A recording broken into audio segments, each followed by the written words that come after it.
Ganito Magandang po. gabi po sa ating lahat at welcome po muli dito sa The Bride of Christ TV, dito po sa ating channel, sa ating page ng Facebook. Pagbati po mula sa puso po ng isang pastor. Ako po si Pastor Edwin sa mga nakikinig po rito sa ating broadcast sa buong Pilipinas at sa mga nasa ibang bansa na nakikinig. At maraming salamat po sa inyong pag-attend.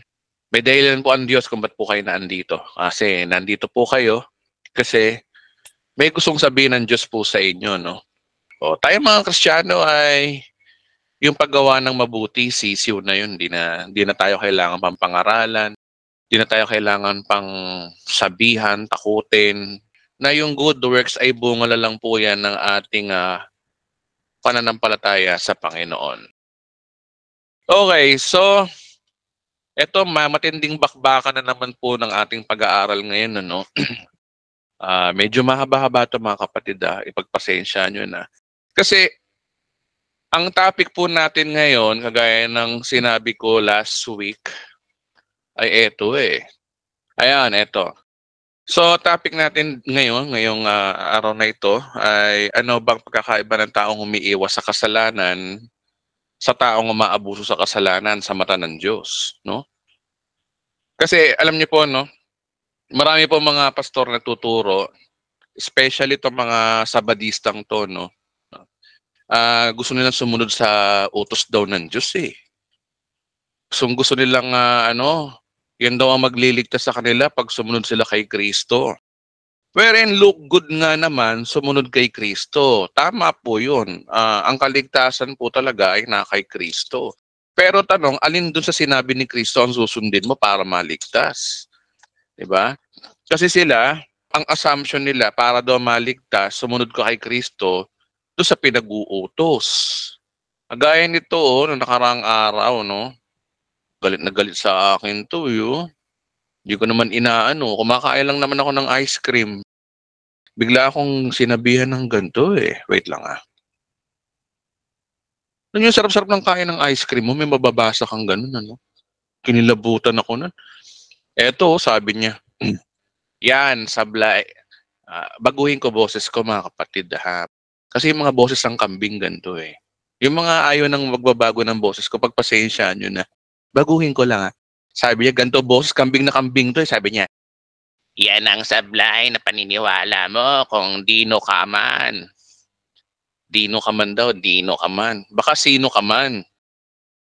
Tandaan mo ito, ang kaligtasan ng tao ay sa pagsunod sa utos ng Diyos. Hindi sapat ang kamatayan ng Panginoong Hesukristo. Sa krus tandaan mo lagi. Diyos ko, Lord. Ay, ganyan-ganyan mga kambing, Pero mo sabihan mo na hindi sapat yung kamatayan ng Panginoong Hesukristo. Naku, Lord, delikado yan. Delikado yan mga kapatid, no? Kung sino man tong Julio Bagoporo na to, sinerch ko sa Facebook to kung sino tong Julio Bagopo na to eh. Oh, ito yun eh. Ito yata, sana hindi to, no? Pero nakita ko siya, no? Grabe tol Blasphemous yan, kapatid. Parang sinasabi mo na yung ginawa ni Kristo kulang. Ganyan ang turo ng mga itong mga mahilig sa kautusan, itong mga Hudyong, itong mga Pariseo na to.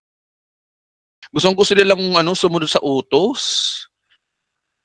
Okay, para maintindihan ng lahat, no? Ibig mo sabihin, hindi tayo susunod sa utos, Edwin. Hindi naman ganon. Ito po yung mapa ho natin, Pag-usapang salvation dito, para maligtas, faith talaga kay Christ. May ginawa kasi si Kristo sa atin. Faith. Pero pagkatapos mong maligtas, dito yun, yung susunod ka kay Kristo. Dito yun, Ephesians 2:10. Iniukol natin ang ating panahon sa paggawa ng mabuti. Pagkatapos na salvation, walang kinalaman po doon yung pagsunod kay Kristo para maligtas. Ang ginagawa nitong mga pariseyong to, yung sumunod kay Kristo, nilalagay nila dito sa salvation. Dito nila nilalagay. Which is very, very, very wrong kasi insulto kay Kristo yun. totoong may inutos si Kristo, hindi yun para maligtas. Ito ay pagkatapos mo maligtas. Mamaya iintindihin natin ano. Okay, tapos ito pa, no, meron pa akong post dito, di ba? Mga kapatid, kailangan kong sabihin to kasi binabantayan ako ng mga pariseyong to eh. Wala raw akong good works. No, wala raw. Oh. Ito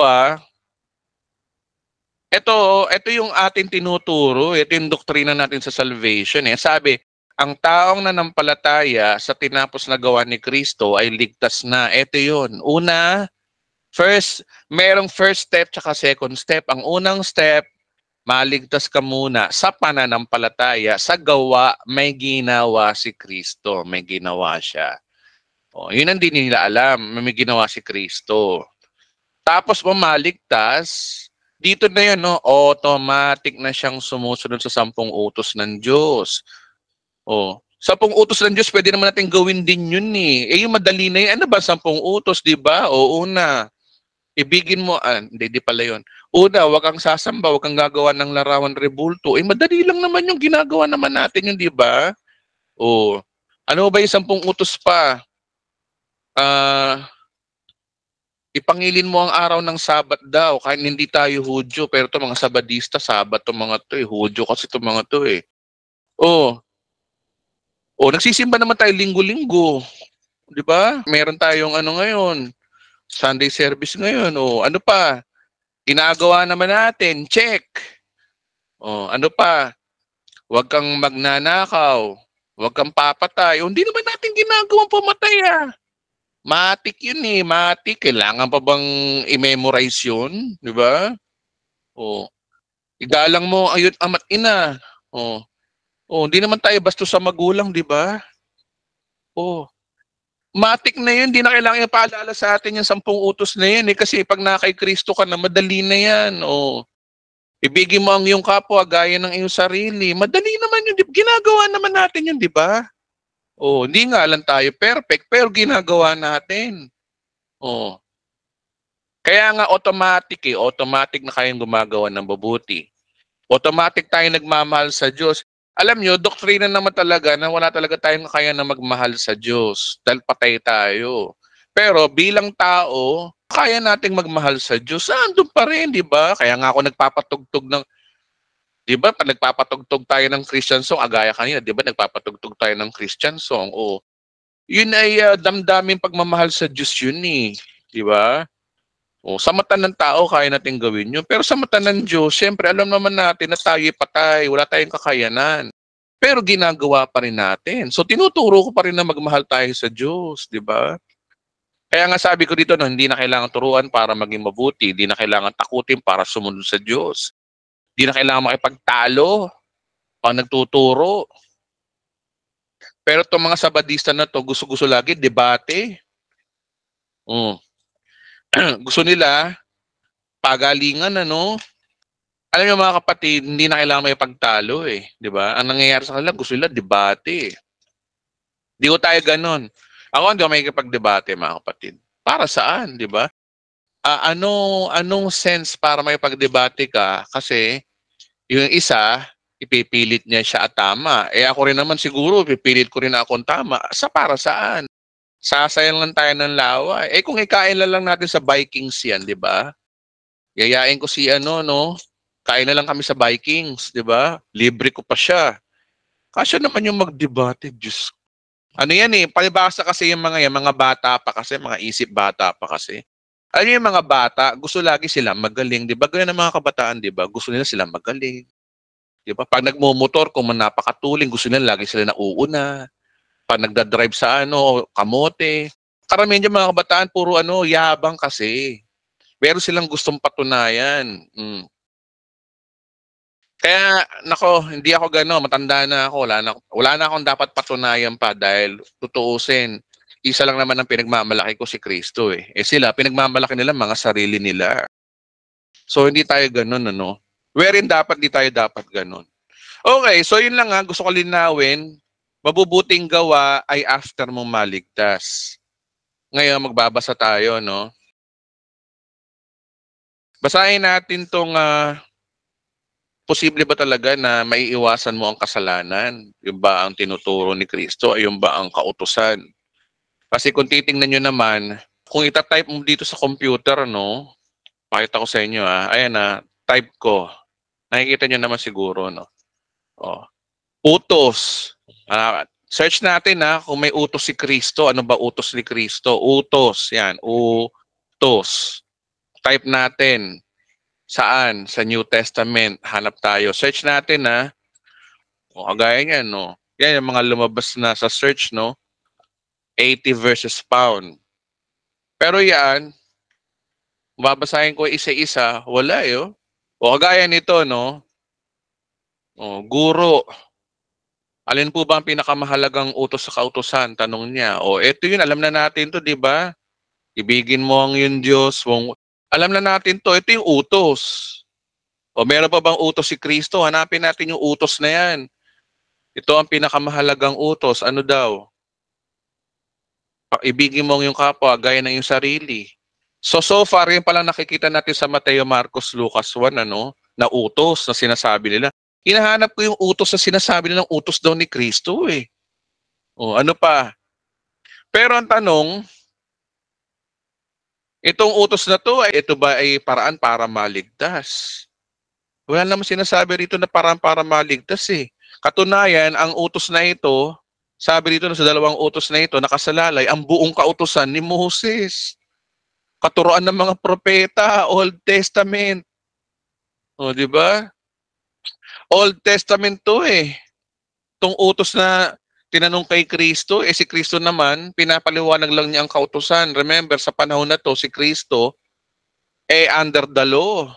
Tsaka kausap niya rito mga Hudyo. Wala pang Kristiyano sa panahon na ito, nung panahon na tinanong si Kristo regarding sa ano ba yung utos.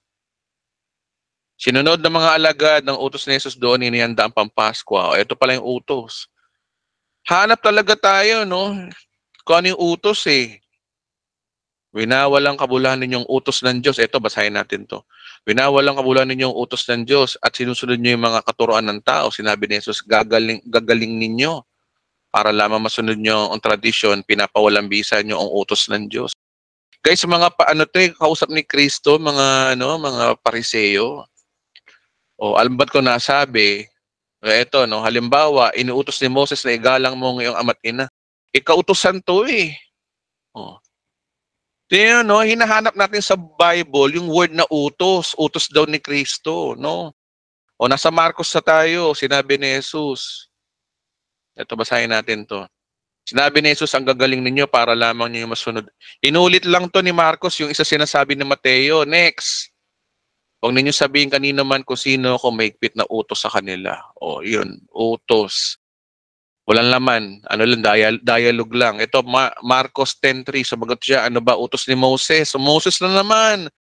Sumagot, ano ba utos? Di ba? Sumagot si Jesus, pahintulot po ni Moses ng lalaki na gumawa ng kasunod ng paghihiwalay, palayasin. Utos ni Moses to hindi atin to. Pero may utos, di ba? Marcos. Sa kanilang pagtatalo, ano ba, alipin po ba ang mahalagang utos? O ano ba yung mahalagang utos? Sumagot si Jesus, ito ang pinakamahalagang utos. Ito sabi ni Kristo, ano daw yung utos Pakinggan ninyo, Israel. Israel ang kausap ni Jesus Christ dito Ang Panginoon natin Diyos, ang tanging Diyos, ibigin mo ang iyong Panginoon mong Diyos sa buong puso, buong kaluluwa, buong pag-iisip at buong lakas. Nasa Marcos sa tayo, puro pag-ibig yung utos ni Kristo Wala naman sinasabi na, pumunta ka ng iglesia, magtayo ka ng simbahan. Wala naman turong ganun Maghalikan kayo ng banal na halik. Wala naman ganun Walang ganung utos si Kristo na gawin mo para gawaing religion Puro pagmamahal ang utos si Kristo which is madali namang gawin natin yun ito ang pangalawa, ibigay mo yung sa kapwa gaya ng iyong sarili. Wala nang ibang utos na higit pa rito. Tinuldukan na ni Kristo ang pag-ibig, ang utos ni Kristo. May utos pa ba? Sabi nga dito ni Kristo, wala nang ibang utos na higit pa sa mga ito. Wala nang commandment pang inuutos si Kristo kundi pagmamahal, pag-ibig. Hindi siya nag-uutos na ano ba yung mga bawal sa kanila, no? Wag kang kumain ng dinuguan. Wala namang ganun sinasabi si Kristo ng ganung utos eh. Oh. Sumagot si Jesus, ito ang pinakamahalagang utos. Pakinggan ninyo, Israel. Puro Israel ang kausap ni Jesus dito eh. Pero madali naman ang utos, di ba? Oh. Pag-ibig pa rin. Tingnan nyo, no? Mateo, Marcos, Lucas 1, puro Israel ang kausap niya eh. Oh. Pero okay, patulan na natin. Madali naman ang utos si Kristo eh. Pag-ibig pa rin. Okay, hanap pa tayo ng utos, no? Utos daw, utos. Marcos na naman ang pangalawa, okay. Luke 1:16. Kapwa sila kalugod-lugod sa paningin ng Diyos at namumuhay ng tapat ng utos at tuntunin ng Panginoon. Saan yun? Wala silang anak ni Elizabeth, baog. O mga underdalo to. Sino? Mga Hudyo. Si Elizabeth, ano ba si Elizabeth? Nanay ni John the Baptist. O, nabanggit ang utos dito pero kwento lang regarding dun sa pagkapanganak ni John the Baptist, Lucas 1:16. Pero walang sinasabi dyan na utos para maligtas. Lucas 12, kapag ikaw ay sinakdal, sikapin mo makipagkasundo sa kanya sa Panginoon, ipag-utos ng hukom. Wala to, parable to. Walang sinasabing utos si Kristo rito. Alam mo ba, utos, wag kang mangangalunya. 10 utos yung tinuturo talaga rito, Lucas. O, nasa dyan na tayo. Binigay sa inyo ni Moses ang utos tungkol sa pagtutuli, etc., etc. Walang content yung verse na yan. John 7:23, kung tinutuli ang isang sanggol lalaki, araw ng pamamahinga, sumasunod sa utos ni Moses. Tingnan no, ang New Testament, pag sinabing utos, tumatalakay sa utos kay Moses. Okay? Pag tinype mo sa computer na utos sa New Testament, lumalabas law of Moses. John chapter 8, walang makakakuha ng aking buhay kung sa ako na ibubugay. Ito ang utos na tinanggap ko sa aking ama. Ano daw yung utos? Ito, utos naman ng ama kay Kristo. Wala naman sinasabing utos sa atin. Dahil sa panalitang ito, hindi naman nagkaisang palagay ng mga Hudyo. Okay, so wala yan. Next. Pinag-uutos ng punong pari ng mga Pariseo na okay, hindi yan, istorya yan. Sapagkat hindi ako nagsasalita ng mula sa sarili ko, ko lamang, ang ama nagsugo sa akin, siyang nag-utos ko ano. Uutos to ng ama kay Kristo, wala tayo dito. At alam ko ang kanyang utos, nagbigay ng buhay na walang hanggan. Kaya't pinagpasabi na siya kung pinapayag. Alam ko ang kanyang utos to ng ama kay Kristo, hindi utos si Kristo sa atin. John 13:34, ito yung utos ni Kristo.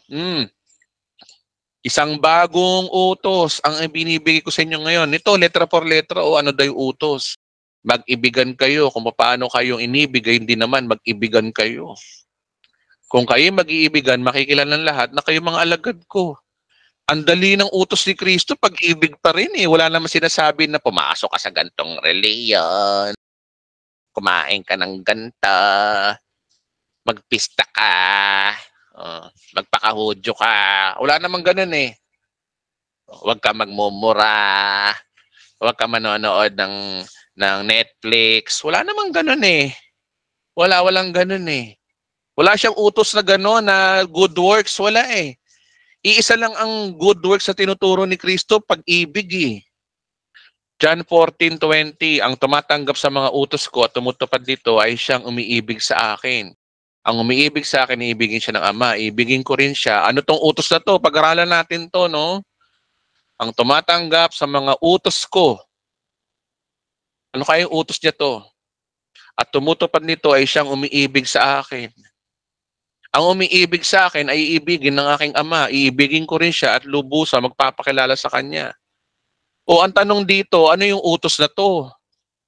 O, ano yung utos na to? Tumutupad na siyang umiibig sa akin. Syempre, pag-ibig pa rin, bakit ko nasabi? By its context, ang sabi niya, ang umiibig sa akin ay ibigin ng aking Ama. O, pag-ibig pa rin yung konektado yung pag-ibig sa sinasabi rito na sinasabi niyo sa John 13:34 eh.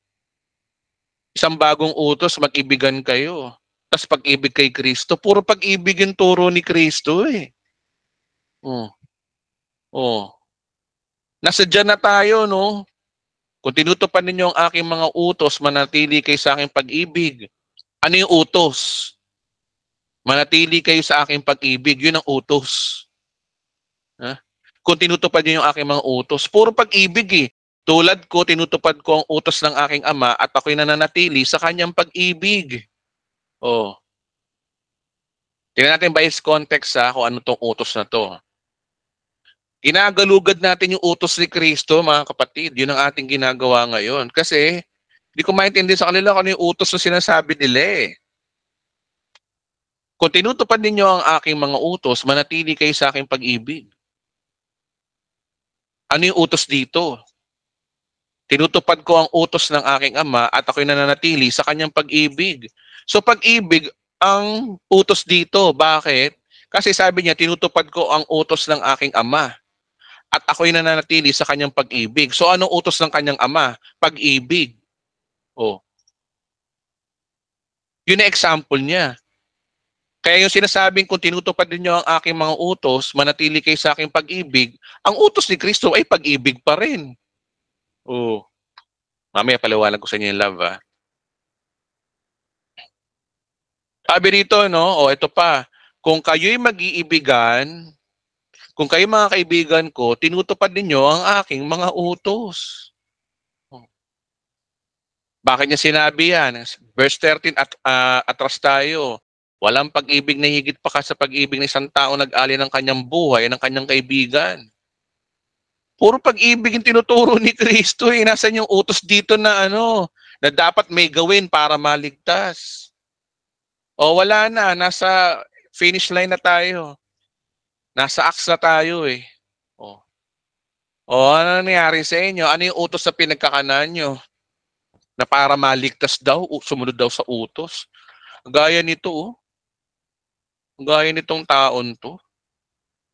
Ito yung mga paniniwala ng mga Seventh-day Adventist, mga iglesia ni Cristo eh. Name ko na yung mga religion nyo, ang dating daan. Ganto kayo Ganto yung sinasabi nyo lagi na sablay ang paniniwala mo.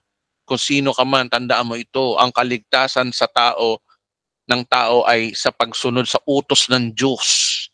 Hindi sapat ang kamatayan ng Panginoong Hesus. Tandaan mo lagi. Pinayuhan pa ako, tandaan ko raw lagi.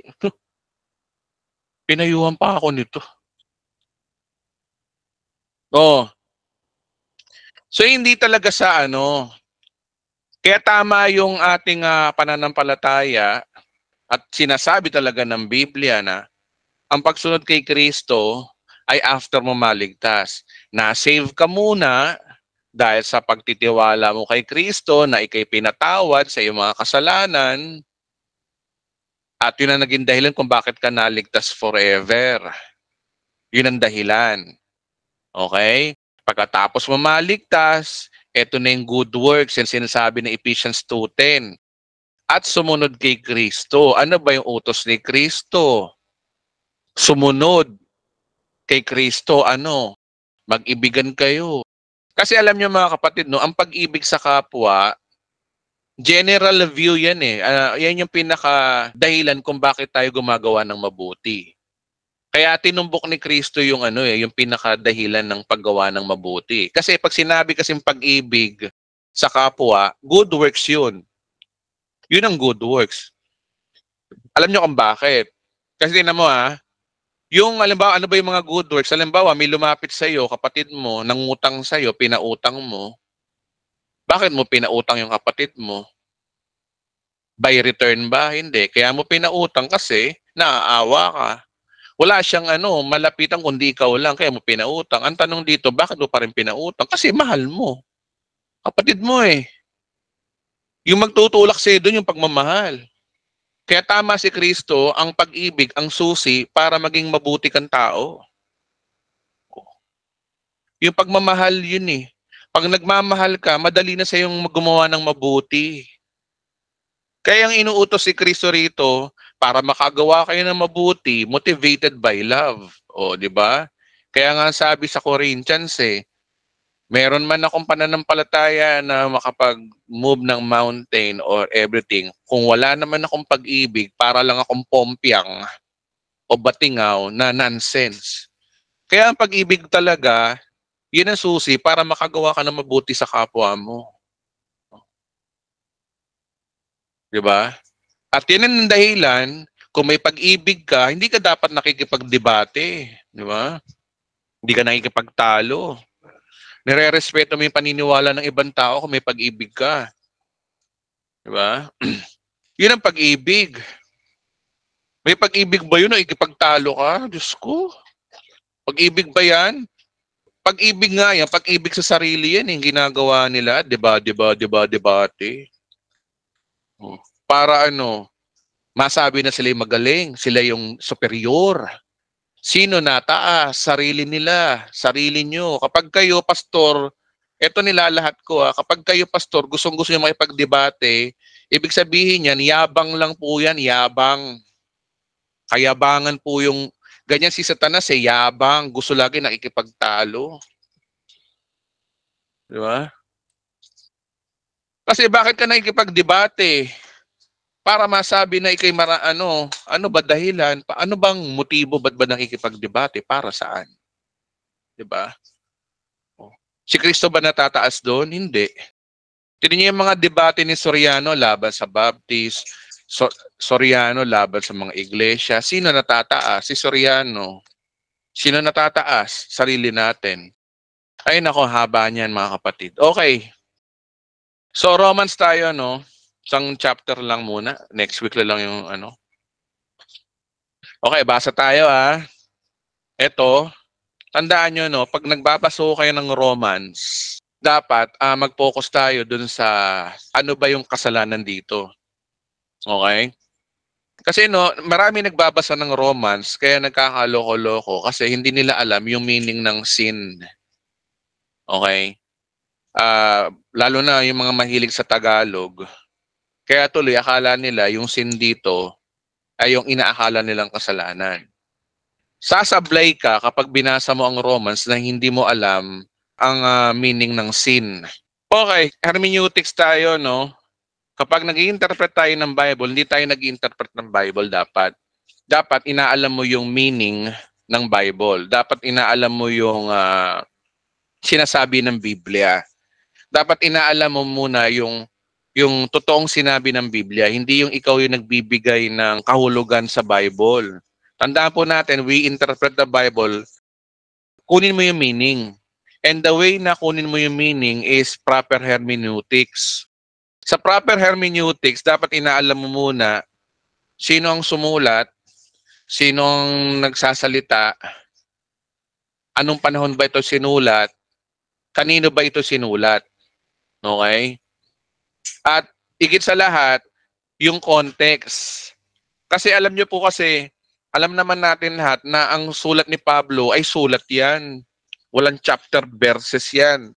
Kaya dapat talaga sa tuwing tayo kukuha ng sa Bible, katuruan, by its context, yung mga early Christians, kapag binabasa nila ang sulat ni Pablo o yung Bible, binabasa nila ito simula sa simula hanggang matapos. Hindi sila yung dampot-dampot verse. Hindi sila ganun, Hindi sila yung nagbibigay ng dampot-dampot na talon sa Old Testament, talon sa New Testament, talon kung saan-saan. Binabasa nila ito kasi ito ay sulat. Kaya dapat binabasa natin ng Bible din by sulat. Alam nyo, isa sa disadvantage talaga ng mga nagtuturo ng full grace, mahabang paliwanagan ho talaga ang full grace Yung mga perverted, mahilig yan sa mga shortcut comment, shortcut na, short message. Yung mga short message nila, ligaw ka na. Halimbawa, sabihin nila na merong full grace na nagtuturo na ang pananampalataya kay Kristo ang kaligtasan. Bigla silang bibira na isang verse lang, Patay ang pananampalataya, walang kalakip na gawa. Tira ng ganon. Diba? Kaya nagmumukha silang tama kasi alam niyo sa mundong ito, mas pinaniniwalaan yung mga mabilisang salita kaysa sa mahabang paliwanag. doon tayo lugi. Kaya ako hindi ako nakikipagdebate kasi nasa full grace ako eh. Ang full grace ko kasi ay punong-puno ko ng paliwanag, mahabang paliwanagan bago mo maintindihan. Di kagaya ng mga perverted, dampot-dampot verse yung mga yan eh. Kaya tinan nyo, no, nagmumukha silang tama. Tinan mo si Soriano, di ba? O, dampot-dampot verse yan eh. Eh, yung mga Pilipino, tamad mag-aral, marinig lang, isang verse lang, paniwala agad, kahit out of context yung sinasabi ng pastor. Yun yung nagiging problema. Yun yung cause. Yun ang dahilan kung bakit nung nag-aaral ako sa Bible School, ang payo sa amin ni Bishop Emmy Domingo ay hindi na dapat tayo nakikipagdebate. Nagets ko yung ibig niya sabihin kasi nga, mahaba eh. Mahaba ang paliwanag ang ano. Kaya pa nakipagdebate ko sa mga yan, natalo ko dyan. Maniwala kayo, talo ko dyan. Alam niyo bakit? Eh sila, walang dispensation. Sila, dampot-dampot verse, mabilisan. Eh ang stand ko, full grace. Oh. Eh mahabang paliwanagan ng full grace eh. Talo ko dyan. Kaya hindi ako makikipagdebate nga. Hindi.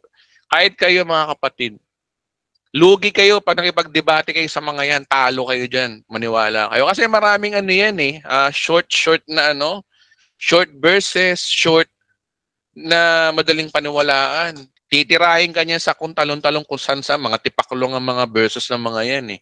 Hindi kagaya natin, mahabang paliwanagan po talaga. Kaya silent talaga tayo sa debate. No, kasi lugi tayo dyan, talo tayo dyan eh. Okay, so sabi rito, no, mga kapatid, alam kong nakakaunawa ng mga batas, alam ninyo ang isang tao ay nasasakop lamang ng batas habang siya ay nabubuhay. So ano ba ang context ni Pablo dito? Ang context ni Pablo dito regarding sa salvation. Papakita ko sa inyo, no, ang chapter 7 ay about salvation. Bago ka maligtas, dito yan, no? Sa mapa na yan. Dito yan. Romans chapter 7 dito. Before salvation. Romans chapter 8 after salvation. And I will show you one by one. Pero malamang hindi na tayo umabot. Eh. Baka next week na lang yung chapter 8, no? 7 muna tayo. Okay. Mga kapatid, kayo mga nakanawa ng batas, alam ninyo ang isang tao ay nasasakop lamang na batas habang siya ay nabubuhay. So nag-e-example si Pablo dito na yung mga taong, nabawa yung kasal, no? Kapag kayo ay nasa ilalim ng batas na yon ng kasal, hindi ka pwedeng hindi mag-abide doon sa law na yon. Verse 2, halimbawa, ito yung halimbawa niya, no? Ayon sa kautusan, ang isang babae ay nasasakop ng kanyang asawa habang nabubuhay ito. Subalit kung namatay ng lalaki, malaya na ang babae sa batas na nagtatali sa kanya sa lalaking yon. An example ni Christ dito yung pag-aasawa, no? Kapag ang buhay pa raw yung asawa mo, tali ka sa kanya. No? Ganun din sa mga Hudyo, tali ka kapag kasal ka eh. Pero kapag halimbawang namatay ang asawa mo, malaya ka na. So sabi rito, no, malaya na ang babae sa batas na nagtatali sa kanya sa lalaking yun kapag namatay yung lalaki. Kaya verse 3, kaya nga siya'y magkakasala ng pangangalo niya kung makikisama siya sa ibang lalaki habang nabubuhay ang kanyang asawa. Doon papasok ang adultery kapag yung asawa mo buhay pa tapos nakipag-date ka, no? Sama ka sa ibang lalaki. Kasi nga, kasal ka pa eh. So, adultery yun. Ganon din sa mga Hudyo, no? Sabi dito, ngunit kung patay na ang kanyang asawa, malaya na siya sa batas na iyon. At mag-aasawa man siya ng ibang lalaki, hindi na siya nagkakasala ng pangangalo niya. O kapag halimbawa nga biyuda ka na, o di pwede ka nang pumatol sa ibang lalaki, malaya ka na. So, yun. So ngayon, anong tanong, bakit ini-example ni Pablo to? Anong connect nun? Diba? Anong gusto sabihin ni Pablo rito?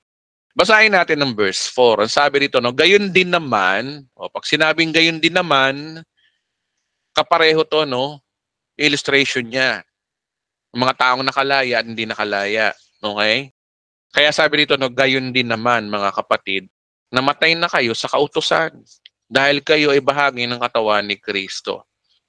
Ito pa mga kapatid, no, isa sa mga tirada nila ng mga ibang religion na ang sinasabi daw ni Pablo na kautusan dito ay kautusan daw ng mga Hudyo. Ang gaya na sinasabi ni Soriano, no, mayroon ako napanood na video niya, na yung Ephesians chapter 2 verse 8 to 9, yung works daw doon ay kautusan daw ng mga Hudyo. Kinoconnect niya yung works. Mukhang tama, pero merong siyang hindi nakita eh. Alam niyo kung alin? Hermeneutics. Hermeneutics. Sino bang kausap ni Pablo dito? Kagaya nito, no, Romans. Mga taga-Roma. Sino bang audience dito? Okay? Tingnan natin. Sagutin natin yan. Sino ba audience sa Roma? Paul wrote to Christians, hindi Jewish living in Rome who primarily Gentiles. Oh. Alam nyo ang Google, ang credibility niyan 100% kasi kung meron kang Google, nasa iyo na lahat ang library ng buong mundo. Oh. Maliwanag dyan. Obvious naman kahit babasahin nyo na lang yung kahit hindi na kailangan ng Google. Basahin nyo yung buong Romans, halata naman na Pamagat pa lang, Gentile na, Rome. Oh. Sulat ni Pablo sa mga taga-Roma. Ano ba yung Roma? Italy. Oh. Sa Italy yan, di ba? Gentiles. Okay, so maliwanag na Gentiles ang kausap ni Pablo dito. Pero ang tanong, bakit binabanggit niya ay kautusan? Kala ko ba Edwin, Gentiles, ba't may kautusan? May kautusan ng Hudyo. Hindi natin pwedeng i-assume na sinabing kautusan ng mga Hudyo to Kasi remember, anong kinalaman ng mga Hentil sa kautusan ng Hudyo kung ito ay kautusan ng mga Hudyo, kung ito ay utos kay Moses? Di ba? Magtataka kayo, no? Kausap ni Pablo dito, mga Hentil. Ngayon, kung totoo yung theory ni Eli Soriano na ang kautusan dito ay sa Hudyo, ano kinalaman ng kautusan ng Hudyo sa mga Hentil na taga-Roma? Hindi kaya may meaning si Pablo dito kung bakit sinasabi niyang kautusan? Hindi kaya ang kautusan dito is a figure of speech lamang, hindi literal na kautusan? Consider natin bakit. Hentil lang kausap, ano kinalaman doon?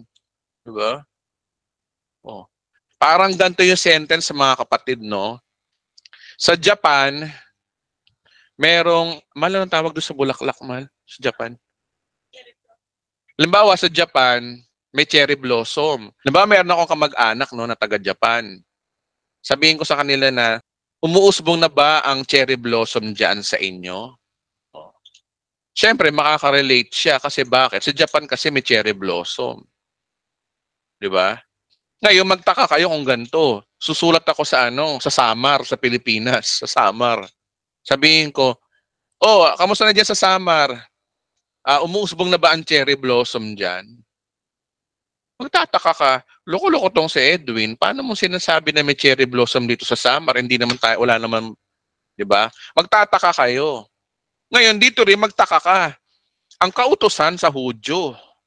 No, kautusan ni Moses si Hudyo. Pero ang sabi niya sa mga taga-Roma, kautusan.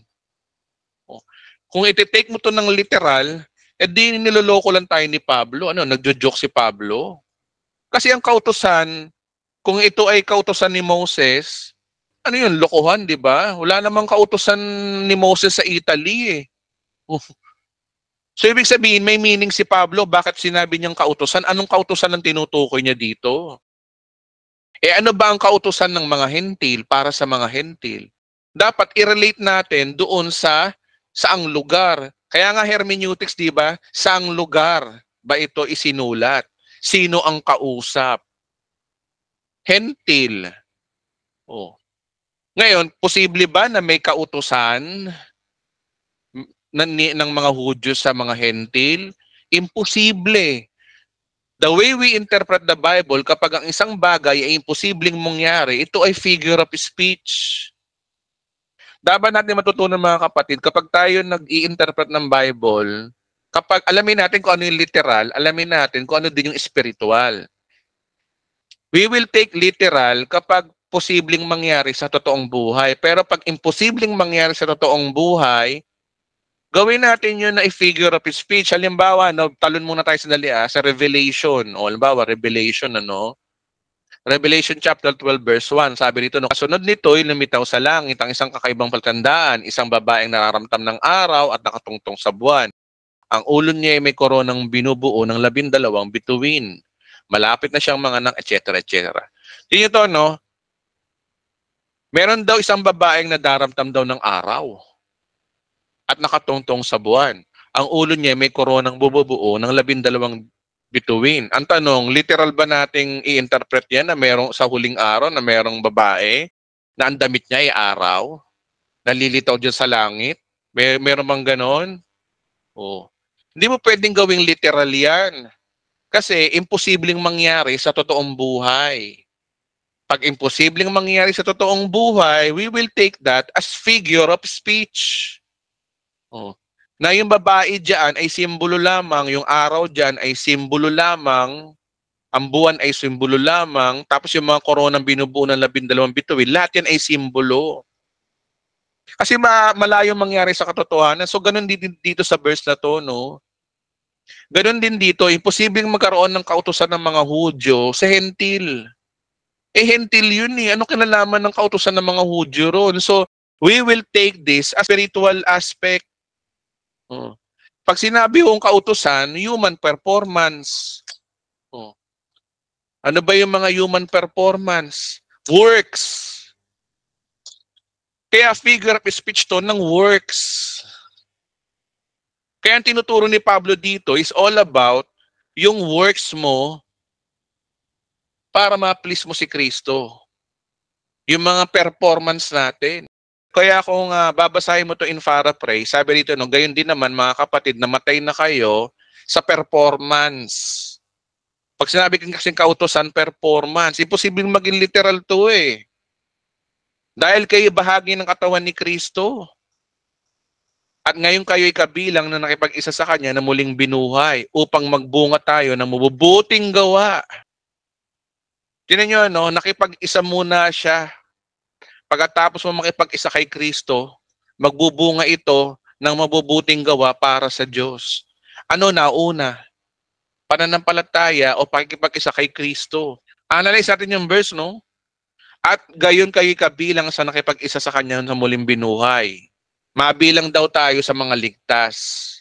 Para ano daw? Pagkatapos maligtas, para ano daw? Upang magbunga tayo ng mabubuting gawa para sa Diyos.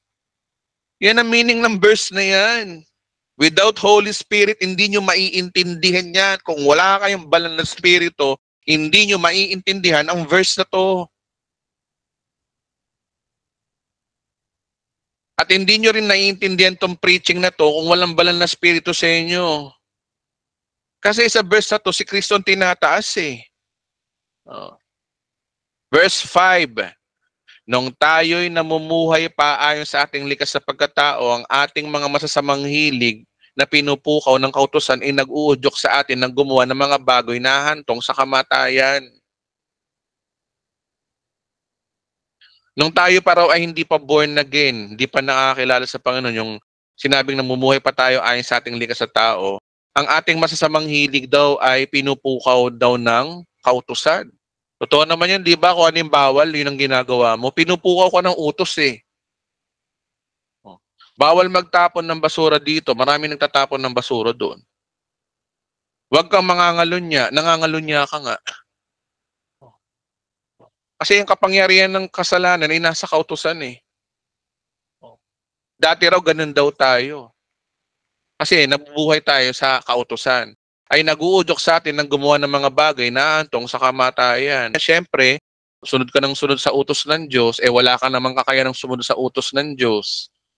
Para ikaw ay maligtas nasa salvation tayo Hindi ko sinasabing din tayo gagawa ng mabuti, ayan na naman kayo. Nag-uudyok sa atin ng gumawa ng mga bagay na antong sa kamatayan. Totoo nga yun.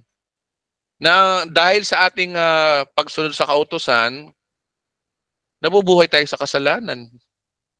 Kasi wala namang kasalanan kung walang kautusan eh. Tanggalin niyo yung kautusan, walang kasalanan.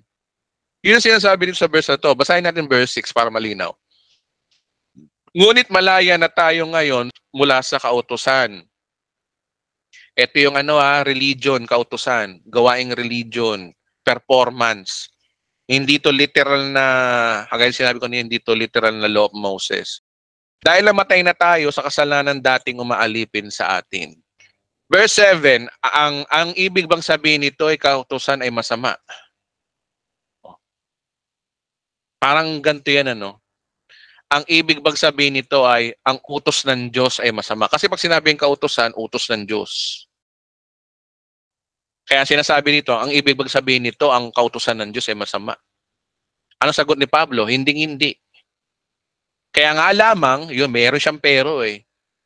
Kaya nga lamang, kundi dahil sa kautosan o sa utos ng Diyos, ay hindi ko na sana nalaman kung anong kasalanan. May mamimiloso po na naman sa akin, ba't binigay pang kautusan kung di naman kayang gawin ng tao? Hello? Alam niyo ba ang history? Ang history ng kautusan ay wala noon. Panahon lang ni Moses nagsimula dahil mga Israelita ang titigas ng ulo. Gusto ng kautusan. Ang ugali pa naman ng Diyos, kung ano yung pananampalataya mo, kung ano yung gusto mo, yun ang mangyayari sa iyo. Kaya sabi ng Diyos sa kanila, gusto nyo ng kautusan?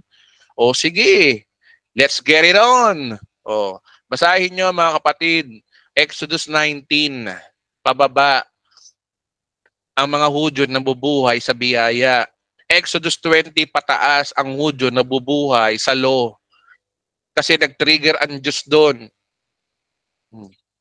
Yun ang dapat inaalam natin sa ba nagsimula ang kautusan. Kung tutuusin, hindi talaga gusto ng Diyos ang kautusan, ayaw niya. Pero dahil ang mga Hudyo gusto ng kautusan. Tapos nasulat yung Biblia. Nung nasulat ang Biblia, ang history ng Israel, yung mga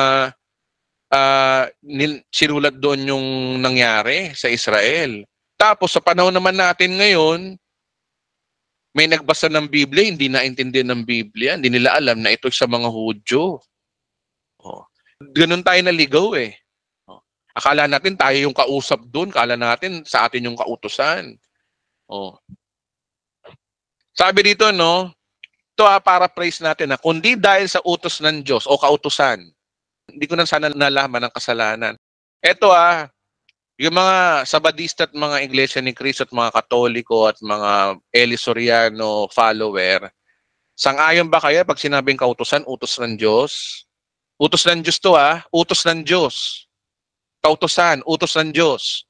Okay? Bagaman di naman naging malinaw sa atin kung anong utos ng Diyos. Ang alam nating utos ng Diyos, yung 10 utos. Oh. Pero ito yung sinasabi ni Pablo, no? Ulitin natin ang ibig bang sabihin nito ay ang utos ng Diyos ay masama? Bakit niya kine-question yung utos ng Diyos ay masama? Tataka kay Pablo bakit niya kine-question? Bakit kaya niya kine-question, ano? Na ang kautosan ng Diyos ay masama? Alam naman natin pag sinabing kautosan, pag galing sa Diyos, mabuti. Oh. Bakit nilalagay niya sa negative side ang kautosan dito, mga kapatid? Yun ang tanong dun eh. Magtataka kayo sa verse 2, no? Basahin natin, hindi. Hindi naman daw masama ang kautusan ng Diyos. Hindi daw masama. Okay? Kaya lamang, meron siyang pero Bakit may pero siya? Ano daw yung pero niya? Kundi dahil sa utos ng Diyos, ay hindi ko na sana nalaman kung ano ang kasalanan. So parang sinasabi ni Pablo dito na kundi dahil sa kautusan ng Diyos, nagkakasala tuloy ako. Yung sinasabi din mo may sabi, basahin niyo mga mabuti, mga nanonood sa akin sa YouTube. Kundi dahil sa kautusan ay hindi ko na sana nalaman kung ano ang kasalanan. Oh. Ang tanong, ano yung kasalanan dito? Tingnan natin sa Greek. Eto hamartia. Yung estado mo pagiging makasalanan, hindi pala yung ginagagawa mo, kundi yung pagiging makasalanan mo. Tingnan nyo, no, marami kayong dapat i-consider sa Bible bago nyo mag-interpret ng Bible Agaya niya, hindi pala to hamartano, kundi hamartia. Basahin uli natin yung kanina, no. Sabi rito, no, ano ba yung pagkakaiba ng hamartano sa hamartia? Hamartano is used more often than hamartema. It is a Greek word hamartia that is mostly used in the New Testament for sin. So dalawa pala ang Greek ang original ng sinabi ng Bible about sin. May hamartia, may hamartano. So this is very significant because Greek word hamartia is noun. Hamartano is verb. Ano ibig sabihin nito? Pag sinabing hamartia, sa English, ito yung noun. English 101 tayo 101. Kapag verb, ito ay action word. Pag sinabing verb, pag sinabing hamartia, noun. Okay? Okay. Sample lang ko kayo, no? Ano pagkakaiba ng magnanakaw sa nagnanakaw? Ano pagkakaiba nila? Ang magnanakaw ay notorious na magnanakaw. Pag sinabing magnanakaw ka, ibig sabihin nun, identity ka as talagang talamak sa pagnanakaw. Okay? Yun ang noun. That is noun. Identified as you are magnanakaw. Diba? Talamak. Identity mo yun. Tawag sa'yo yun. Yun ang tawag sa'yo.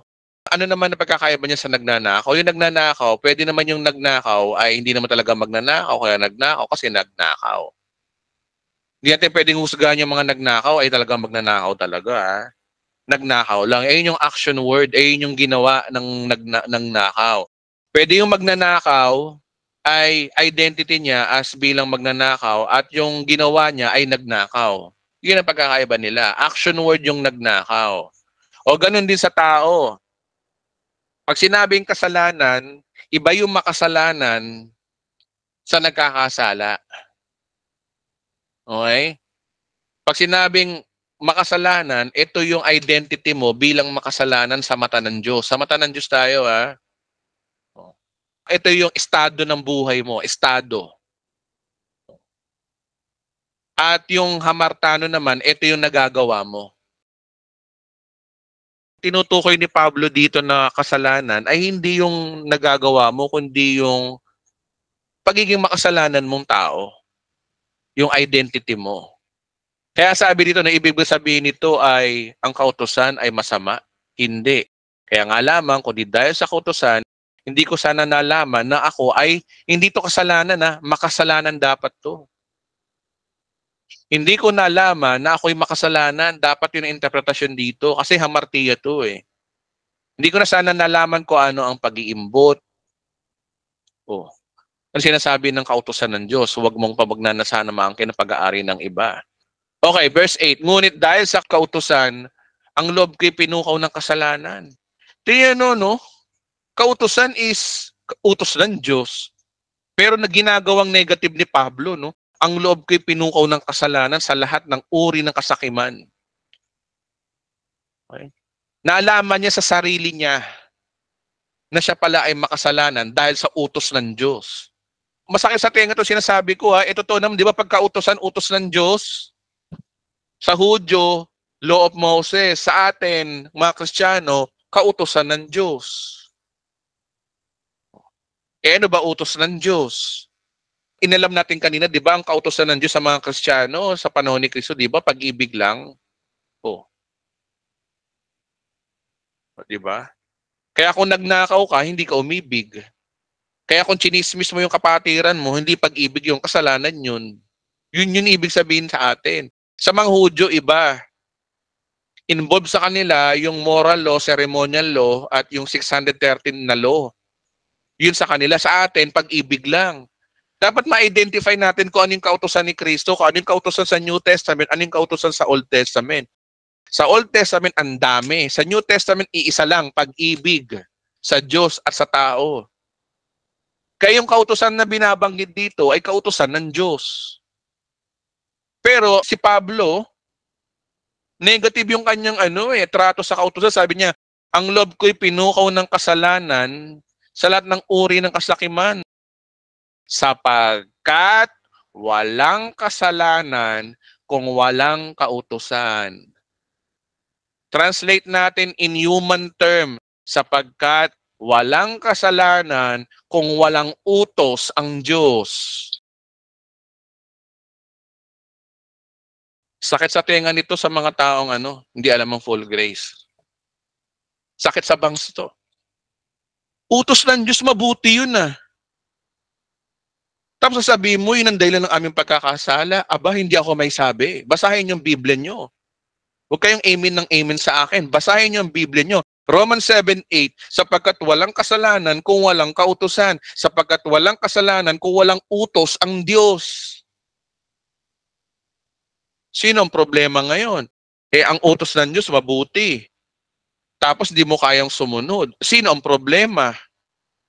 Oh. Kaso nasa Biblia to eh. Biblia may sabi eh. Hindi naman ako may sabi niyan eh. Huwag niyo akong pagbibintangan na ako may sabi. Binabasa ko lang oh. Oh, tingnan natin sa Greek para sigurado tayo sa King James. But sin taking occasion by commandment. O, ganun din eh.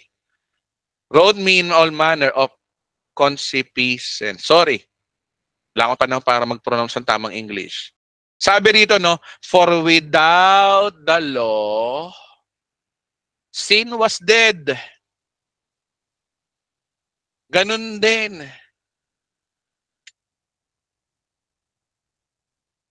Patay sana ang kasalanan kung walang law. Yung law, Hudyo yan. Hindi yan sa Hudyo. Kausap ni Pablo dito, hentil eh. So ano kinalaman ng law of Moses dito sa mga hentil? Figure of speech to ng kautusan.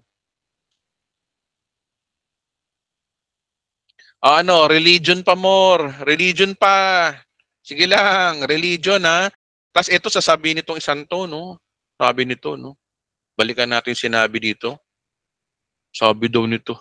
Yan ang sablay sa paniniwala mo kung sino ka man. Tandaan mo ito, ang kaligtasan sa tao ay sa pagsunod sa utos ng Diyos. Hindi sapat ang iyong kamatayan ni Panginoong Hesukristo. Tandaan mo yan lagi. Bible na nga nagsasabi na dahil sa utos ng Diyos, nagkakasala ang tao. Mga kapatid, hindi ako may sabi niyan, no? Negative ang utos ng Diyos eh. Pag sinabing kautusan, di ba? Utos ng Diyos to. Lang naman utos ng tao yan. Yung kukontra sa akin, ano ang kautusan? Kautusan ng Diyos o kautusan ng tao? Huwag niyo sabihin kautusan ng tao yan. Malilintikan kayo sa Diyos. Kasi pag sinabing kautusan ng Diyos yun. Pero ang sabi ni Pablo dito, wala sanang kasalanan kung walang kautusan. So sinisisi ni Pablo dito yung kautusan. Ano ibig sabihin ni Pablo dito? Bakit niya kinokontra ang kautusan? Bakit? Bakit? Malalaman niya sa susunod na verse. Ang tanong dito, bakit kinokontra ni Pablo ang utos ng Diyos ay nagiging sanhi ng pagkakasala ng tao? Bakit kinokontra? Yun ang malaking tanong dito eh. Big question niya mga kapatid. Tanungin natin ng Diyos, Panginoon, bakit ganun? Ang kautusan mo ay tama at banal. Pero ang sabi mo kay Pablo, wala sanang kasalanan kung walang kautusan. Tanungin natin ng Diyos ngayon, bakit? Verse 9, alamin natin kung bakit ganon. Noong una, namuhay ako ng walang kautusan. Ito, nagpatotoo na si Pablo dito eh. Alam naman natin si Pablo na Hudyo yan, Pariseo. Hustler na hustler sa kautusan ng mga Hudyo. Okay? Subalit nang dumating ang kautusan, nabuhay ang kasalanan at ako'y namatay. Sinisisi ni Pablo rito, no? Inulit na naman niya. Ano to? Blasphemous ba to, Edwin? Utos ng Diyos, utos ni Kristo. Sasabihin mo sa ninang pagkakasala ang utos ni Kristo? Ako ba may sabi? Ako may sabi? Ayan, no? Ayan, no? Basahin nyo. Nabuhay ang kasalanan at ako'y namatay. Bakit? Dahil sa kautusan.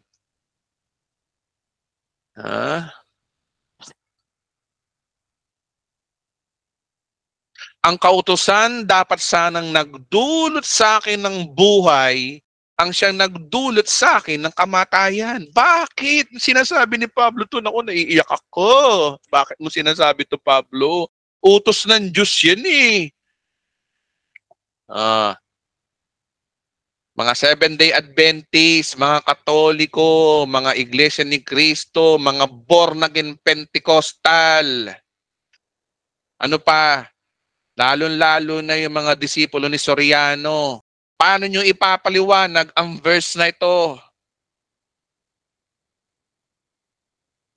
Maliban lang kung i-twist nyo.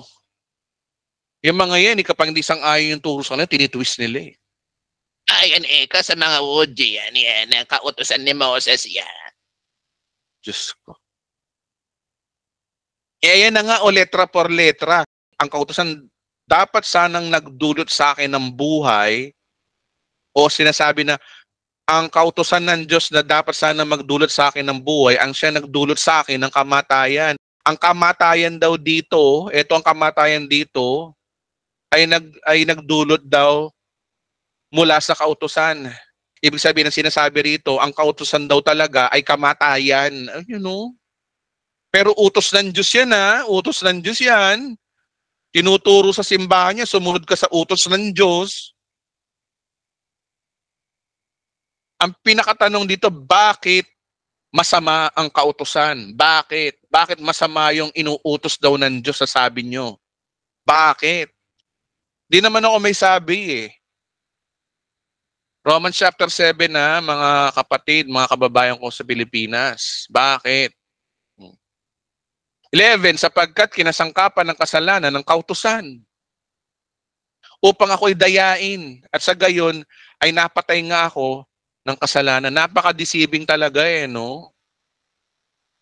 Ano yung nagtitrigger? Ano yung nagiging grounded? Bakit negative ang kautusan? O sinasabi niyong kautusan ng Diyos?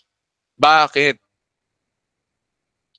Sabi rito na verse 12, kaya nga, inaamin ni Pablo, kaya nga, banal ang kautusan at ang bawat utos ay banal. Tama. Matuwid at mabuti. Tama. Inaamin naman ni Pablo na banal ang kautusan, banal ang utos ng Diyos. Bawat utos ay banal, matuwid at mabuti. Pero ang tanong, bakit negative sa kanyang kautusan? Verse 13, ang ibig bang sabihin nito ay nagdulot sa akin ng kamatayan ang mabubuting bagay? Siya rin, tinatanong din niya sa sarili, ibig ba sabihin nito, mabuti ang kautusan? Ibig sabihin nitong mabuting kautusan na to ay nagdulot sa akin ng kamatayan sa mabuting bagay? Mabuting bagay kasi. Kasi tayo mga tao, ang tingin natin sa kautusan, mabuti talaga. Pero meron tayong mga tao, meron tayong bagay na na-miss kung bakit sinasabi ni Pablo na ang kautusan ay nagdudulot ng kamatayan. Or rather say na madaling salita, ang utos ng Diyos ay nagdudulot sa atin ng kamatayan. Hindi ako may sabi niyan. Ulitin niyo itong bidyong to. Bakit kasi tanong bago tayo manghusga, tapusin niyo itong bidyong to Hindi ang kasalanan ang pumatay sa akin sa pamamagitan ng mabuting bagay. Siya rin tinatanong niya sa sarili niya Ibig ba sabihin nito yung mabubuting bagay na utos ng Diyos para sa akin pumatay sa akin? Nangyari ito upang ipakita kung ano ang kasalanan. At upang mahayag sa pamamagitan ng kautusan na ang kasalanan ay talagang napakasama. Malalaman mo pala ang kasalanan kung gaano kasama kung may kautusan. Kaya ang tao ay naging makasalanan sa madaling salita dahil sa kautusan. Lalong namaga ang kasalanan. Negative talaga ang kautusan no? Kautusan pa more. Si Pablo nga inaamin niya, mabuting bagay ang kautusan. Sinasabi ni Pablo sa atin, oo, nandun na tayo. Ang kautusan ng Diyos ay mabuti. Pero ang tanong, may kakayanan ka bang sumunod sa Diyos? Yun ang ibig sabihin ni Pablo dito. Ayan, nadulas na ako. Malalaman mo ito sa susunod na verse. Malalaman nyo kung paano sinabi ni Pablo na wala tayong kakayanang sumunod sa utos ng Diyos para tayo ay maging banal. Malalaman nyo dito yun. At ano yung solusyon? Okay? Ano yung solusyon? Kasi si Pablo pa nagtuturo siya, pinapakita niyo muna yung dilim Pinapakita niyo muna yung kadiliman bago niyo ipakita yung liwanag. Okay, pagpatuloy natin, keep reading mga kapatid, huwag tayo nagmamadali. Okay, so verse 14 sabi rito, alam natin ang kautusan ay espiritual. Ngunit ako yung makalaman at alipin ng kasalanan. So sa verse na to, dito nyo na makikita kung bakit sinasabi pala ni Pablo na ang kautusan ay nakpapasama sa tao. Una, ang kautusan kasi ay banal o espiritual. Pero etong di nakita ng iba ngunit ako'y makalaman at alipin ng kasalanan. Kung sinasabi ni Pablo rito na siya'y makalaman, ito'y katotohanan na talaga tayong mga tao ay makalaman. Si Pablo umaamin na ho dito, di ba? Si Pablo umaamin dito na makalaman ang tao at alipin ng kasalanan. At yan ang di matanggap ng iba Sumunod daw sa utos para maging banal. Sinasabi na nga ni Pablo, makalaman ka nga. Ang kautusan ay spiritual. Karnal ang tao talaga. So linaw dito, no? Kaya pala si Pablo ay kontra sa kautusan at ang kautusan ay nagiging sanhi ng pagkakasala. Kasi nga, dapat natin matanggap ang katotohanan na nasa bagsak nating kalagayan bilang tao, tayo ay makasalanan, makalaman talaga. Mga ipokrito sa simbahan dyan, hindi na raw nagkakasala, imiwas daw sa kasalanan. Hello? Nangangarap kayo ng gising, ang tao po ay makasalanan. So ibig sabihin, wala tayong kakayanan talagang sumunod sa kautusan. Kung tutuusin, ang kautusan na nagsimula sa panahon ni Moses. Pero kung babalik kayo sa simula, Exodus 19, pababa, ang tao nabubuhay sa biyaya, walang kautusan. Nagkaroon lang ng kautusan ng panahon ni Moses at nasulat lang naman yan sa Bible. Kaya nung mga tao ngayon sa panahon natin ngayon, nung binasa yung Bible, hindi inintindi, hindi nag-divide ng scripture. Kaya yung mga nakakita nyo, no, di ba, sa tingnan natin kanina, pag word na utos, laging kumokonek sa kautusan sa mga Hudyo.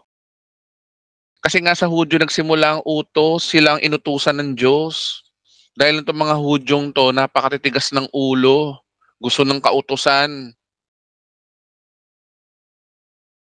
Gagawa ako ng content regarding do sa end of the law, no? Kung paano nagsimula ang kautusan. Pero nag-trigger ang lahat ng yan nung panahon ni Moses. Na yung mga Israelita gusto ng kautusan.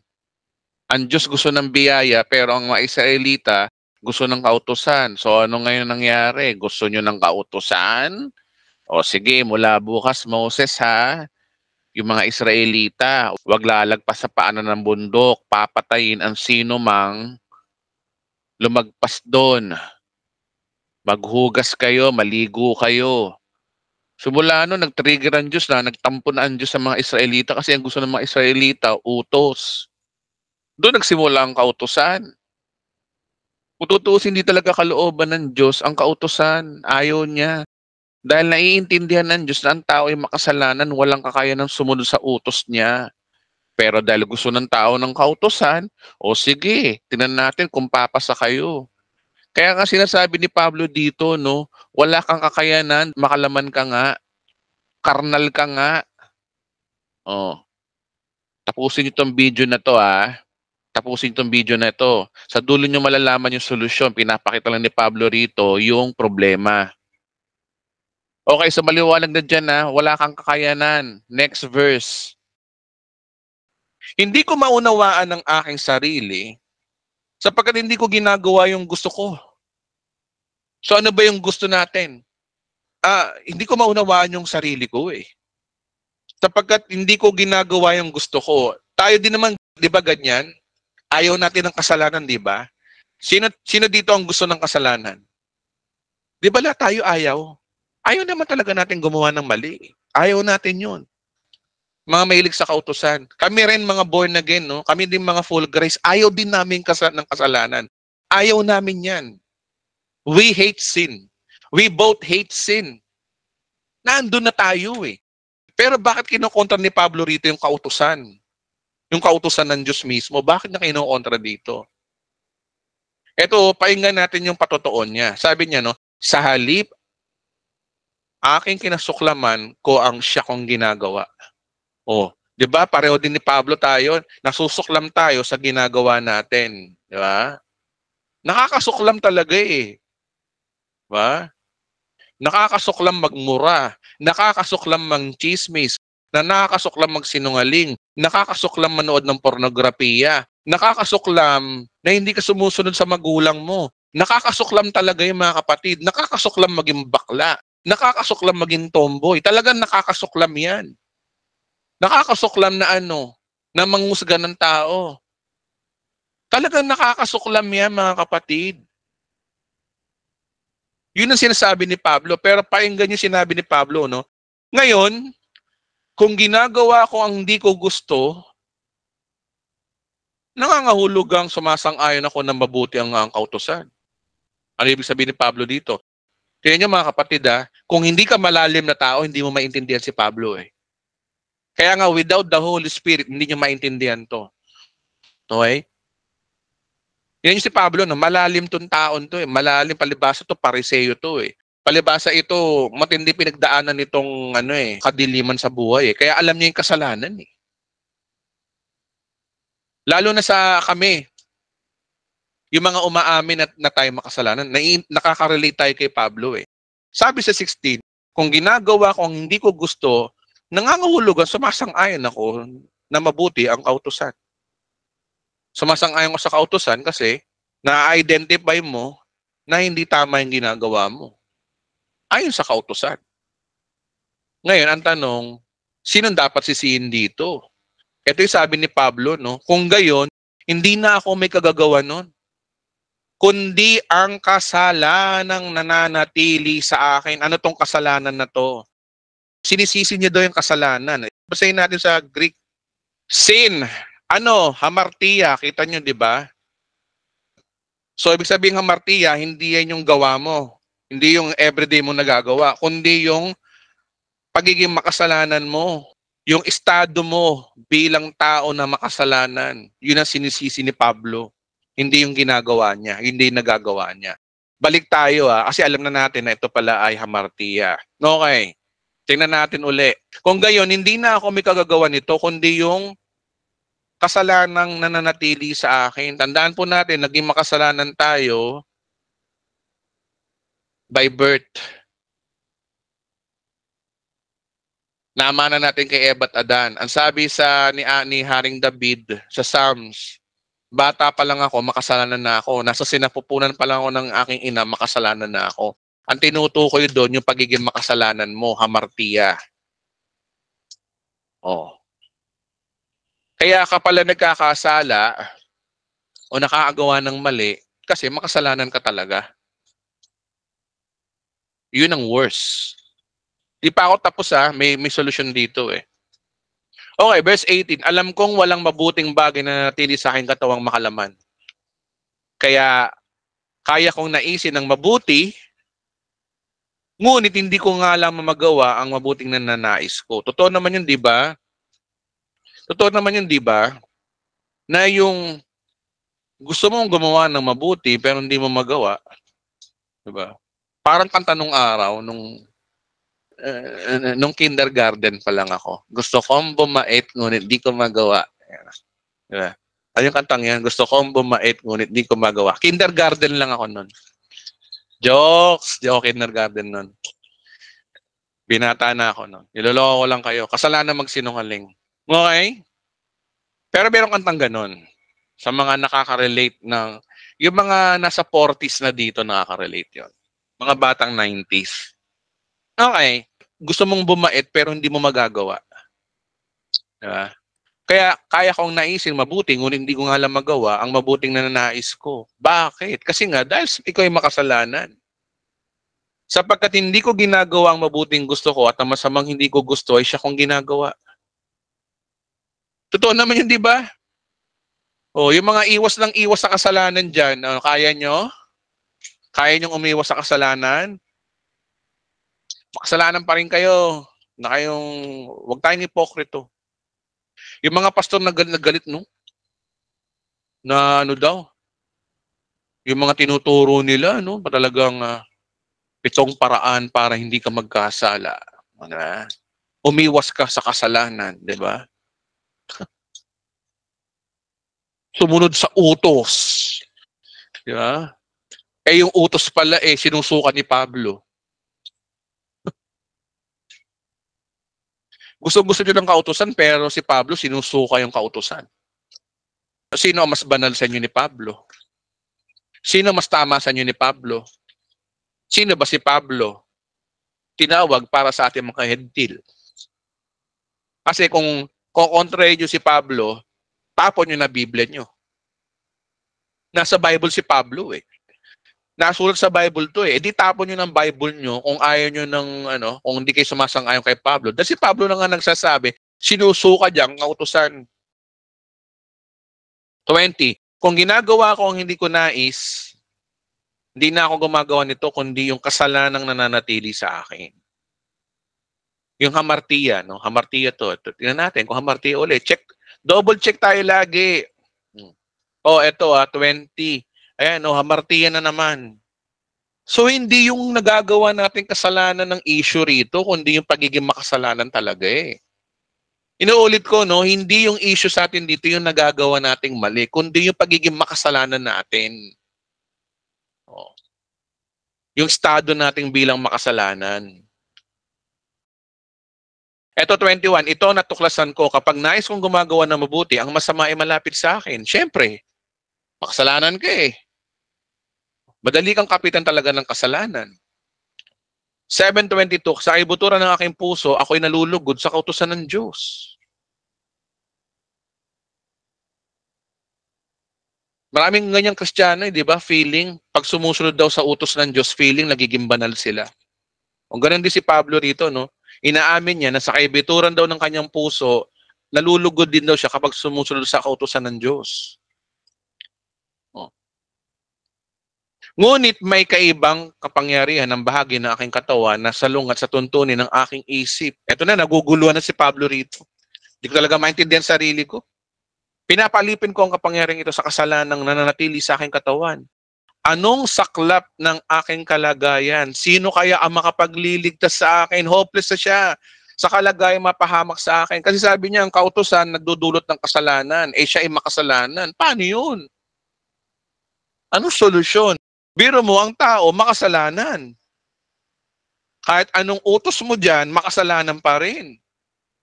Kahit anong sunod mo sa utos ng Diyos, lalo ka nagkakasala. Hopeless ang tao. Sa madaling salita, sa bagsak nating kalagayan, wala kang kakayanan talaga na sumunod sa utos ng Diyos.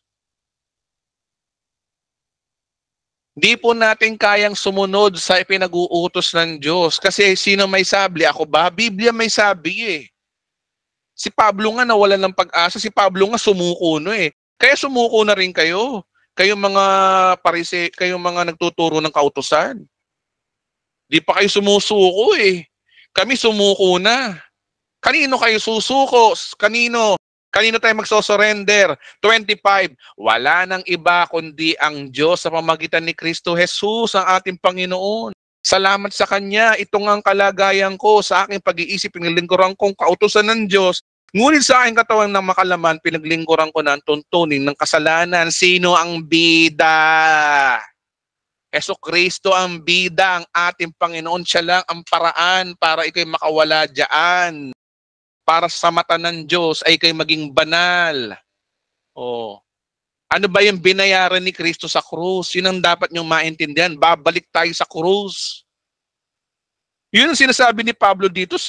Kaduluduluhan ng 25, tinaas niya si Kristo, Wala nang iba kundi ang Diyos sa pamamagitan ni Hesus Kristo na natin Panginoon. Salamat sa Kanya. Kaya magpasalamat tayo sa Kanya kasi kundi dahil sa Kanya, hindi tayo karapat-dapat sa Diyos. Ang pagsunod mo sa utos ng Diyos ay hindi ang karapat-dapat sa Diyos. Ang karapat-dapat sa Diyos, Hesus Kristo. Ano ba ginawa ni Kristo? Basa, talon tayo ng verse, John 1:29. Basa, ito yung ginawa ni Kristo. Sabi rito, Tingnan ninyo, siya ang kordero ng Diyos. Anong ginagawa ni Jesus Christ? Na nag-aalis ng kasalanan ng sanlibutan. Si Kristo ang nag-aalis ng kasalanan. Kung mananampalataya sa Kanya, tanggal ang kasalanan mo, yung pagiging makasalanan mo. Anong kasalanan to? Tingin sa Griego. Hamartia ba o hamartano? Oh. Which take it away the sin. Sin. Ano yung sin? Hamartia. Ang binayaran ni Kristo. Yung ugat mismo ang binayaran ni Kristo. Yung ugat. Sino bida sa tinuturo namin dito sa The Bride of Christ TV? Si Kristo. Kasi kami, sumuko na kami. Suko na kami, wala kaming kakayanang gumawa ng kabutihan para ma-please ang Diyos. Nasaan tayo ng tinuturo? Wala pa tayo sa good works ha. Nandito tayo sa salvation. Nandito pa lang tayo, oy. Huwag niyo muna akong husgahan na wala ng good works. Pag-usapang salvation, dito tayo. Faith kay Kristo. Yung nilalang nyo lang na Kristo, eto yun.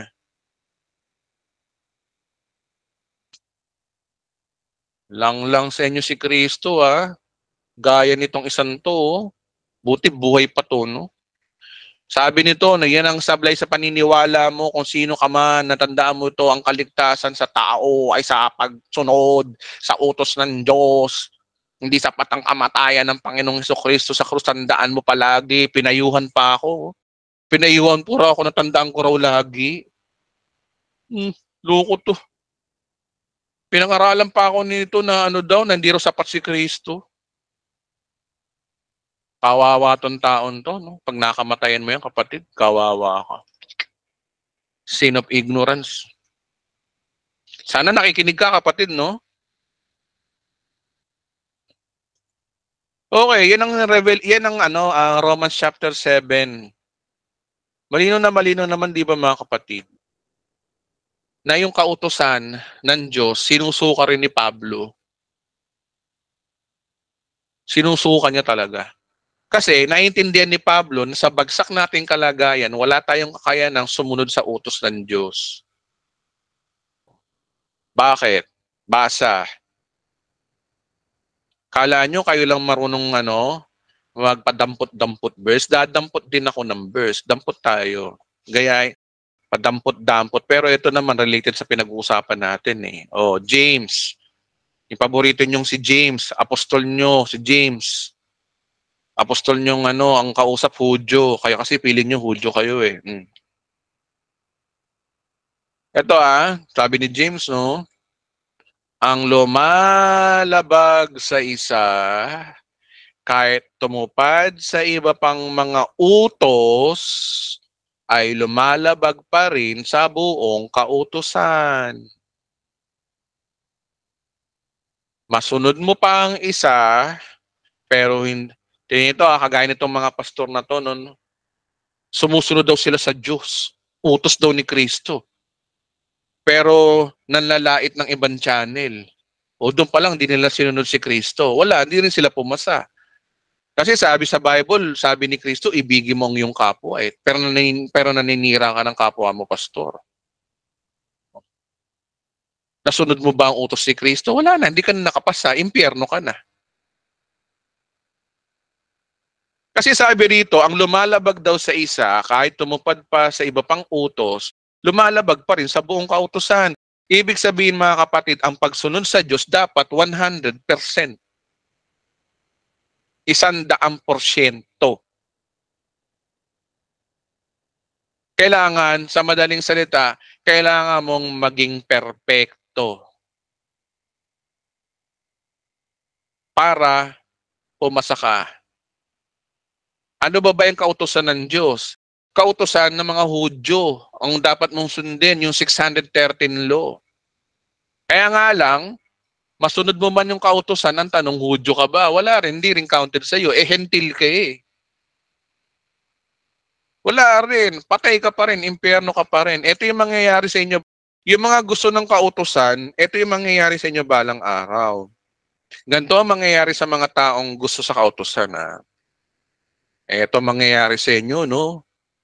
Pagkatapos nito ay nakita kong isang malaking tronong puti na nakaupo doon at naglaho ang lupa't langit at lupa sa kanyang harapan. At hindi na nakita pang muli. Kunwari, vlogger uli ako, sa katapusan ng mundo. Ganito boses ko sa pagkatapusan ng mundo Nakita kong nakatayo sa harapan ng trono ang mga namatay, maging dakila o hamak, at binuksan ng mga aklat. Binuksan pa ang isang mga aklat, ang aklat ng buhay. Hinatulan ng mga patay ayon sa kanilang mga ginawa, batay sa nakasulat sa aklat. Diba? Verse 13, iniluwa ng dagat ang patay na naroroon, iniluwa din ng kamatayan ang daigdig ng mga patay at nakalagak sa kanila. Hinatulan sila lahat ayon sa kanilang mga gawa. Pagkatapos ay tinapon din ang lawa ng apoy ang kamatayan at ang daigdig ng mga patay. Ang lawa ng apoy ay pangalawang kamatayan. Itinapon sa lawa ng apoy ang mga sinumang hindi nakasulat sa aklat ng buhay. Hatulan kayo ayon sa inyong mga ginawa. Kayo yan. Gusto nyo ng works? Hatulan kayo ng Diyos sa works. Yung mga gusto ng works, gusto niya ng works? Diyan kayo. Pero kaming mga nanampalataya kay Kristo, iba na. Pero tayong mga sumuko na. Lord, suko na ako. Hindi ko kayang gumawa ng mabuti. Hindi ko kayang sumunod sa iyong utos. Hindi ko kaya. Mananampalataya na lang ako sa iyong anak kasi yung anak mo may ginawa Kasi yung anak mo, yun ang gumawa ng kautusan. Siya yung sumunod sa kautusan. Doon na lang kami aangkas. Ano ang pangako ni Kristo doon sa mga taong umaangkas sa kanya at mga nananampalataya sa kanya imbis na sumunod sa kautusan? Basa, John chapter 5, verse 24. Eto tayo, mga kapatid. Yung mga hindi umaasa sa kautusan, yung sa biyaya lang naligtas, naawa lang ang Diyos sa atin. Hindi kasi natin kaya Ito tayo, pakatandaan ninyo. Ang nakikinig sa aking salita at sumampalataya sa nagsugo sa akin ay may buhay na walang hanggan. Hindi na siya hahatulan, sa halip inilipat na siya sa buhay mula sa kamatayan. Wala na tayong paghatol. Wala na tayong paghatol. Hindi na tayo hahatulan. Katunayan, di ba, nasa Romans chapter 7 tayo, di ba kanina? Dito tayo natapos, di ba, sa 25. Alam nyo, pagkatapos nito, chapter 8, di ba? Alam nyo sinasabi sa chapter 8, ito verse 1. Kaya nga hindi nahahatulang maparusahan ang mga taong nakipag-isa na kay Kristo Jesus. Ito na yon, yung salvation. Sa chapter 7, pinamukha sa atin ni Pablo na sa bagsak nating kalagayan tao para sumunod sa kautusan, wala tayong magagawa. Pag tayo na kay Kristo na ito mangyayari sa atin, kaya nga hindi na hatulang maparusahan ng mga tao na nakipag-isa kay Kristo Jesus. At ang chapter 8 na to ay pag-uusapan natin next week. Dapat ngayon to next week. So yun lamang po mga kapatid ang ating topic ngayon. Sana may natutunan kayo. Pasensya na napakahaba. Kasi yun ang topic natin Mahaba ho talaga ang full grace. I hope na may naging matatag ang inyong pananampalataya dito na tayo ay maging kagaya tayo ni Pablo, Sumuko na siya Suko na siya. Sumuko na siya sa kautusan. Di niya kaya Tayo rin mga kapatid, suko na tayo. Alam kong sumuko na ang iba. Hindi natin kaya. Buti na lang nandiyan si Kristo. Binayaran niya ang ating mga kasalanan, past, present, and future. Mabuti na lang. Kaya nga sabi kanina, di ba, si Jesus, ang kordero ng Diyos, na nag-aalis ng hamartiya ng sanlibutan. So yun lamang po. Maraming salamat po at maraming salamat po sa mga umaten. Yung mga nagtiyaga po na nakinig ng salita ng Diyos, ipagpauman ninyo minsan po napakahaba ng aking preaching kasi po ang full grace po talaga ay napakahaba. So sa ngalan po ng The Bride of Christ TV, ako po si Pastor Edwin. Magandang gabi po sa ating lahat. Thank you po. Thank you. Thank you. Salamat po, Pastor. Doktor. Darito, salamat. Pastor. Salamat po. Thank you. Ganito po salamat. Ganda balita ang rice na Pastor. Thank you so much, Pastor. Stay blessed. Tayo pala. Sabi sa lahat. Everyone. Good night. Good night. Maganda ang ating napakinggan about grace. Hello, Sister Raquel. Hi. Marcela. Okay, so maraming salamat po sa inyo mga kapatid. See you next week. Mahal na mahal ko po kayong lahat. Salamat po.